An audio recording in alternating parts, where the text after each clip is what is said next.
अनुसार कन्पा न्यानार नामक एक शिकारी हुआ करता था। एक बार वो जंगल में शिकार करने गया था, तभी वहाँ उसे एक मंदिर दिखाई दिया। वो मंदिर की तरफ आगे बढ़ता चला गया। अंदर घुसकर उसने पाया कि उस मंदिर में एक शिवलिंग स्थापित था। शिवलिंग को देखकर उसके मन में शिव के प्रति प्रेम भर गया और उसने वहाँ कुछ अर्पण करना चाहा। शिकारी ने सोचा, ये तो बड़ा ही अद्भुत शिवलिंग है। मैंने सुना है कि जब हम भगवान के मंदिर में दर्शन करने जाते हैं तब हमें कुछ न कुछ चढ़ाना पड़ता है, लेकिन मुझे समझ में नहीं आ रहा कि कैसे और किस विधि से ये काम करते हैं।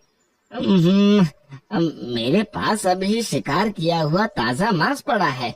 एक काम करता हूँ, ये शिवलिंग पर चढ़ा देता हूँ। शिकारी ने भोलेपन में उस मांस को शिवलिंग पर अर्पित कर दिया और वहाँ से चला गया। उस मंदिर की देखभाल एक ब्राह्मण करता था, जो उस मंदिर से बहुत दूर रहता था। हालांकि वो शिव भक्त था, लेकिन हर दिन इतनी दूर शिव मंदिर आना बहुत ही दुर्लभ कार्य था। इसीलिए वो केवल 15 दिनों में एक बार ही आता और मंदिर की साफ सफाई कर, शिवलिंग की पूजा कर, भोग लगाता और चला जाता।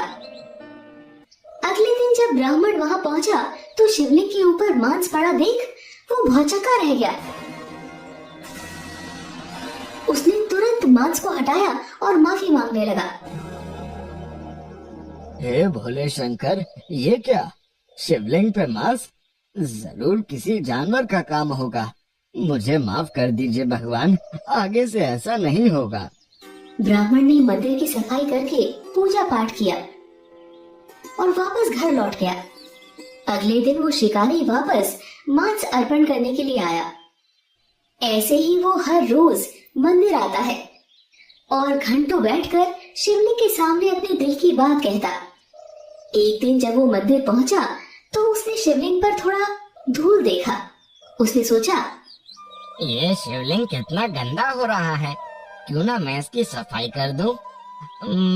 मगर मेरे पास पानी लाने के लिए कोई बर्तन नहीं है। हाँ, एक उपाय है। पास में एक झरना है, मैं अपने मुंह में पानी भरकर यहाँ तक पानी ला सकता हूँ। शिकारी झरने तक गया और मुंह में पानी भरकर लेकर आया और उसने अपने मुंह का वही पानी शिवलिंग पर डालकर शिवलिंग को साफ कर दिया। शिकारी बार बार मुंह में पानी भरकर लाता और शिवलिंग की सफाई करता रहा। अगले दिन जब ब्राह्मण मंदिर आया तो मंदिर में मांस और शिवलिंग पर थूक देखकर उसके मन में घृणा भर गई। वो अत्यंत गुस्सा हो गया। ऐसा नीच कार्य कोई जानवर नहीं कर सकता, ये तो कोई ना कोई इंसान ही कर सकता है। अब मुझे मंदिर अच्छे से साफ करना होगा, शिवलिंग को शुद्ध करने के लिए मंत्र पढ़ना होगा। बेचारा ब्राह्मण अब क्या करता? उसने पूजा पाठ की, शिवलिंग का शुद्धिकरण किया और वहां से चला गया। अब हर बार आने पर उसे शिवलिंग उसी अवस्था में मिलता। अब उससे और रहा नहीं गया। उसने रोते हुए शिवजी से पूछा, हे शिव शंभु, ये कैसा पापी मनुष्य है जो आपको हर दिन अपमानित कर रहा है और आप कुछ कर भी नहीं रहे हो। मुझे समझ नहीं आ रहा कि आप इतना अपमान कैसे बर्दाश्त कर सकते हो प्रभु। ब्राह्मण की बातें सुनकर स्वयं भगवान शिव उसके सामने प्रकट होते हैं और उसे कहते हैं, उठो ब्राह्मण देवता, जिसे तुम अपमान मानते हो वो एक भक्त का अर्पण है। मैं उसी भक्ति से बंधा हुआ हूँ।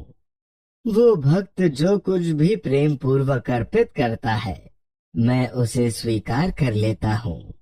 मेरा वो भक्त बहुत ही भोला भाला है। वो निस्वार्थ मन से मेरी पूजा आराधना करता है। अगर तुम उसकी भक्ति की गहराई देखना चाहते हो तो कल सुबह मंदिर के पास में कहीं छिप जाना और दूर से उसे देखना।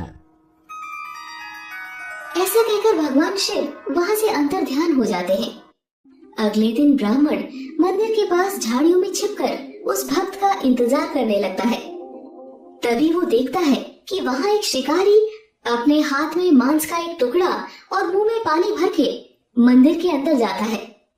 जैसे ही शिकारी शिवलिंग के पास गया, उसने देखा कि पहले का रखा मांस वहीं पड़ा है। उसने सोचा कि हर बार की तरह आज भगवान ने उसके चढ़ावे को अस्वीकार कर दिया है। हे भगवान, आप आज मेरा चढ़ावा स्वीकार क्यों नहीं कर रहे हैं? मुझसे क्या कोई भूल हो गई प्रभु? मैंने ऐसा कौन सा पाप कर दिया?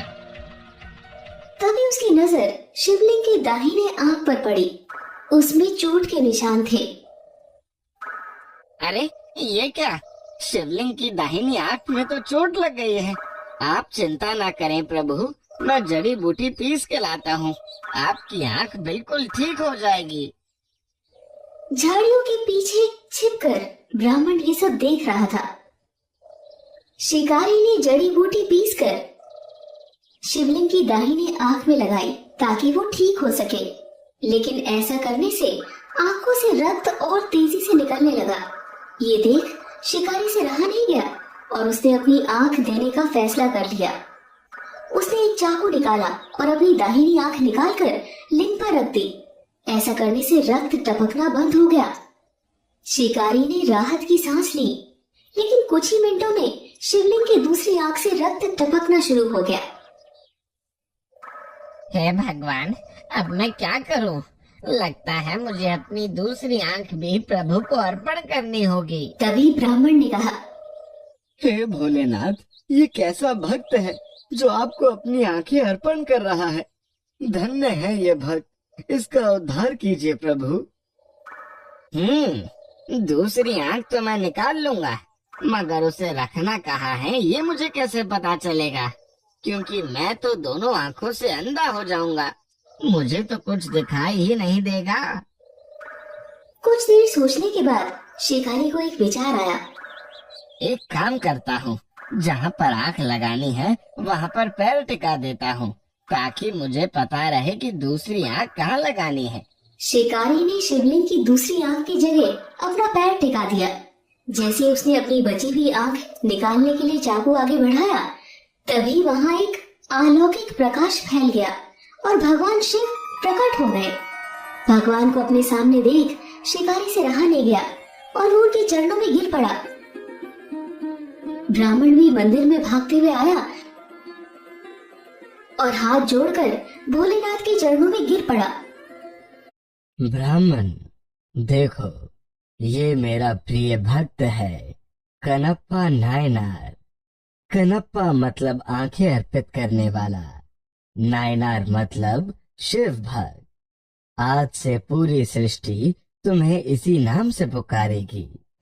शिकारी ने कहा, प्रभु, आपके दर्शन पाके मैं धन्य हो गया हूँ। आपने मुझे नया नाम देकर मेरा उद्धार कर दिया है भगवान। भगवान शिव ये सब सुनकर मुस्कुरा देते हैं। उनके आशीर्वाद से कन्नप्पा की आंखों की रोशनी वापस आ जाती है। वो हाथ जोड़कर भगवान शिव के चरणों में लेट जाता है। उसी दिन से उस शिकारी को कन्नप्पा नायनार के नाम से जाना जाने लगा। तो दोस्तों, आपको हमारी कहानी कैसी लगी? हमें कमेंट करके जरूर बताएं। ऐसी और भी कहानियाँ सुनने के लिए हमारे चैनल को लाइक और शेयर जरूर करें। धन्यवाद। भोलू शिव जी का बहुत बड़ा भक्त था। वो गांव के शिव मंदिर में साफ सफाई करता था। वही मंदिर से उसको चंद पैसे मिल जाते तो उसका गुजारा चलता। भोलू निचले वर्ग का व्यक्ति था, इसलिए भोलू को मंदिर के अंदर आने की अनुमति नहीं थी। वो मंदिर की सीढ़ियों के बाहर ही साफ सफाई किया करता था। अरे भोलू, जरा मंदिर की सीढ़ियों पर झाड़ू लगा दे तो।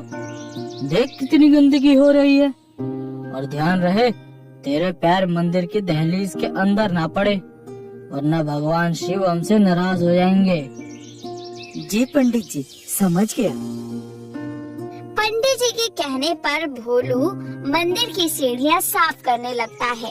तभी वहाँ गांव का मुखिया आता है। अरे भोलू, क्या कर रहा है तू? सीढ़ियों की सफाई कर रहा हूँ, पंडित जी ने कहा है। अरे भोलू, मैं तुझसे कितनी बार कह चुका हूँ कि तू इस मंदिर को छोड़कर मेरे घर आ जा। मुझे तेरे जैसे नौकर की ही जरूरत है। ये मंदिर तुझे क्या ही देता होगा। मैं तुझको इससे ज्यादा पैसा दूंगा। मेरे साथ चल मेरे घर। तू व्यर्थ ही यहाँ पर अपना खून पसीना एक करता है। मुखिया जी, भले ही आप मुझे ज्यादा पैसे दे देंगे, लेकिन मेरे महादेव तो यहाँ पर है ना। मैं उन्हें छोड़कर कहीं नहीं जा सकता, भले ही मुझे यहाँ 2 पैसे कम मिले। तू भी क्या महादेव की रट लगाए रहता है। ये पंडित तुझे मंदिर के अंदर तो घुसने देता ही नहीं है। कोई बात नहीं, मुझे तो महादेव के संग ही रहना है, भले ही मैं मंदिर से बाहर रहूं। भगवान तुझे बुद्धि दे। ये बोलकर मुखिया वहाँ से चला जाता है। रात का समय था। भोलू अपने घर में सोया था। तभी भोलू के घर का दरवाजा कोई जोर जोर से पीटने लगता है। भोलू की अचानक से आँख खुलती है और वो जाकर दरवाजा खोलता है। दरवाजे के बाहर एक गांव का व्यक्ति हांफता हुआ खड़ा था। अरे भोलू भाई, जल्दी से भागो, गंगा जी का बांध टूट चुका है। किसी भी वक्त हमारे गांव में पानी भर सकता है। जीवित रहना है तो अपने संग खाने पीने का कुछ जरूरी सामान लेकर गांव के बाहर वाले पहाड़ी पर आ जाओ। सभी गांव वाले वहीं जा रहे हैं, तुम भी आ जाओ फटाफट। ये बोलकर वो व्यक्ति वहाँ से चला जाता है। भोलू अपने चारों तरफ नजर घुमाता है तो देखता है कि सारे गांव में भगदड़ मची हुई थी। सभी गांव वाले जरूरी सामान उठाकर पहाड़ की ओर भागे जा रहे थे। अब भोलू भी फटाफट घर में से जरूरी खाने पीने का सामान उठाने लगता है। तभी उसके दिमाग में एक बात आती है। अरे, मेरे शिव जी तो मंदिर में ही हैं। उन्हें मंदिर से कौन निकालेगा? ये काम मुझे ही करना पड़ेगा, वरना मेरे भोलेनाथ डूब जाएंगे। भोलू सारा जरूरी सामान जमीन पर पटक कर मंदिर की तरफ भागता है। तभी रास्ते में उसे पंडित जी मिलते हैं। अरे भोलू, सारे गांव वाले बाढ़ से दूर भाग रहे हैं और तू बाढ़ की ओर कहाँ जा रहा है? पंडित जी, मेरे महादेव तो मंदिर में ही रह गए हैं। मैं उनको मंदिर से निकालने जा रहा हूँ, वरना वो भी डूब जाएंगे। अरे तू पागल हो गया है क्या? अपने घर से जरूरी सामान ले और भाग यहाँ से। लेकिन भोलू पंडित जी की एक नहीं सुनता। वो उनकी बातों को अनसुना करके मंदिर की ओर भागता चला जाता है। गांव में पानी तेजी से भर रहा होता है। अब बाढ़ का पानी कमर तक आ चुका था। भोलू मंदिर के अंदर जाता है और शिवलिंग को उठाकर अपने सर पर रख लेता है और शिवलिंग को लेकर गांव के बाहर पहाड़ी की ओर जाने लगता है। पानी का स्तर तेजी से बढ़ रहा होता है। सभी गांव वाले पहाड़ी की चोटी तक सुरक्षित पहुंच चुके होते हैं, लेकिन भोलू अभी भी शिवलिंग को लेकर सुरक्षित स्थान पर पहुंचने की कोशिश में था। लेकिन पानी अब उसकी गर्दन तक आ चुका था। इतने पानी में शिवलिंग सर पर लेकर चलना उसके लिए असंभव था। लेकिन भोलू की शिव भक्ति इस असंभव कार्य को भी संभव करा रही थी। खूब कठिनाइयों के बाद भोलू आखिरकार एक सुरक्षित जगह पर पहुंच जाता है और वो वहां पर शिवलिंग को रखकर हाथ जोड़ता है। जब तक भोलू सांस भरता, उतने में ही गांव वाले भागते हुए भोलू के पास आते हैं। दुष्ट, नीच व्यक्ति, तेरी इतनी हिम्मत कैसे हुई कि तू मंदिर में से शिवलिंग को उठाकर यहाँ ला सके? तुझे पता है, तेरे शिवलिंग को हाथ लगाने की वजह से यह शिवलिंग अशुद्ध हो गया है। पंडित जी, मैं तो बस शिव जी को बाढ़ से निकालकर बाहर लाया हूँ। अब मेरे साथ कोई था नहीं, तो मजबूरन मुझे ही शिवलिंग को उठाना पड़ा। अगर मैं शिव जी को उठाकर नहीं लाता तो शिव जी बाढ़ में डूब जाते। सुनो सुनो, इसकी बातें सुनो। तू हमको अपने जैसा मूर्ख समझता है क्या? हमें पता है तूने जानबूझकर शिवलिंग को शुद्ध किया है। तुझे इसकी सजा मिलेगी। क्यों गाँव वालों? हाँ, इसे सजा दो, सजा दो। ये बोलकर सभी गांव वाले बेचारे भोलू को मारने के लिए चढ़ पड़ते हैं। तभी शिवलिंग से एक तेज प्रकाश उत्पन्न होता है, जिसे देख सभी गांव वाले अपनी अपनी जगह रुक जाते हैं। तभी उस प्रकाश में से स्वयं भोलेनाथ प्रकट होते हैं। साक्षात भोलेनाथ को अपने सामने देख भोलू के साथ सभी गांव वाले नतमस्तक हो जाते हैं। भगवान शिव भोलू को उठाते हैं और उससे कहते हैं, भोलू, तेरे जैसा भक्त पाकर मैं धन्य हो गया। तू अपने प्राणों की चिंता छोड़कर मुझे बचाने में जुटा हुआ था। मैं तेरे इस सेवा भाव से बहुत प्रसन्न हूँ। मांग, तुझे क्या चाहिए? भोलेनाथ, मुझे कुछ नहीं चाहिए, बस आप इस बाढ़ को हमारे गांव से बाहर निकाल दीजिए, जिससे हमारा गांव फिर से बस सके। मुझे इसके सिवाय और कुछ नहीं चाहिए। तथास्तु, आज के बाद इस गांव में कभी बाढ़ नहीं आएगी। इसकी रक्षा मैं स्वयं करूंगा। ये बोलकर भोलेनाथ अदृश्य हो जाते हैं। भोलू की अच्छाई को देखकर सभी गांव वालों की नजरें नीचे झुक जाती हैं। हमें माफ कर दो भोलू भाई, हम तुम्हें समझ नहीं पाए। इस गांव ने तुमको कभी सम्मान नहीं दिया, लेकिन तुमने हमारे लिए वरदान मांगा। हमें माफ कर दो। हाँ भोलू, सबसे बड़ा पापी तो मैं हूँ। मैंने हमेशा तुमको नीच जाति का समझा, लेकिन मैं ये भूल गया था कि भगवान के लिए तो सभी एक बराबर हैं। भोलू, तुम ही भगवान शिव के सच्चे भक्त हो। हाँ भोलू, और मैं ये घोषणा करता हूँ कि आज से हर वर्ग का, हर जाति का व्यक्ति मंदिर में आकर पूजा कर सकता है और उसको भी उतना ही सम्मान मिलेगा। सभी गांव वालों को उनकी गलतियों का पछतावा होता है और सभी भोलू से माफी मांगते हैं। भगवान भोलेनाथ के आशीर्वाद से गांव से बाढ़ का पानी गायब हो जाता है।